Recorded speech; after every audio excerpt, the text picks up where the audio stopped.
the story starts off kind of 10 years later. You get a little peek into Dora and who she was and the origin story and the Dora that we know and love. You even get to hear the theme song. But it's 10 years later, and Dora's parents are on a new discovery, but they don't want her to come along because she's too naive and too young, and so they sent her to live with Diego. Diego left 10 years ago, though. He's now assimilated to society. Dora doesn't even have a phone. She doesn't know what's up. She goes to high school. She's a fish out of water. Yeah. Then all of a sudden, her parents get kidnapped. And then she gets kidnapped, and they end up back in the jungle with new friends. Yeah. Like she said, Dora and Diego are pretty much inseparable until about the age of 6 when Diego moves to the city.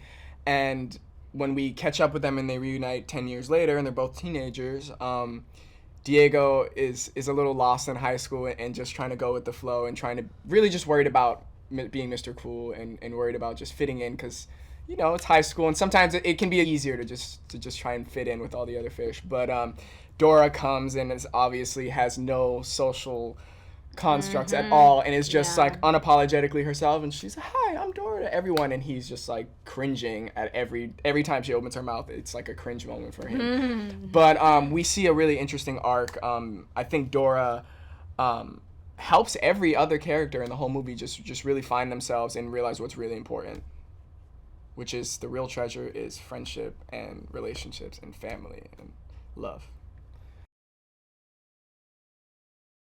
I think that it more than anything expands rather than changes anything. Or I don't think the great thing is they didn't really change anything from the original show, and whatever seemed kind of out of reach, they kind of made it into like a humorous thing. The breaking of the fourth wall. The talking backpacks, the talking like map, the talking map, all the fox, animals, everything. and the songs and the singing, and just really, really funny writing. I feel all warm and fuzzy inside about it. I mean, it's a feeling I can't really explain yet. I feel like I really got to grasp it when we had our screening in Miami and we were just surrounded by Latinos all and around, children and the perfect audience, and really thoroughly enjoying it. And it's a thing that, like, you know, you search your whole life for a place where you fit in and where you feel comfortable being yourself 100%. And this is definitely one of those movies where, you know, even on the press tour, everyone makes you feel so welcome and warm. I think a moment that really touched me was in Miami. I would feel like I saw like 20 little boys who could have been my little brother. Like they looked just like me, just like a younger version of me, and I was just like, this is amazing. Like, so cute. I think they can expect a lot of laughs.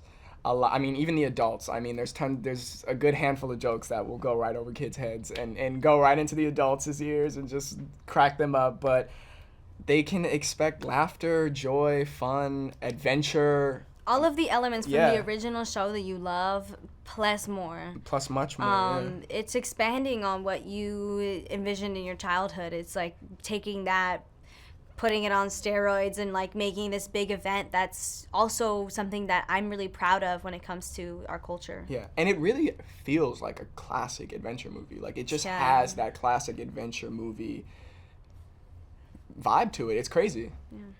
I like Boots too. He's really cute.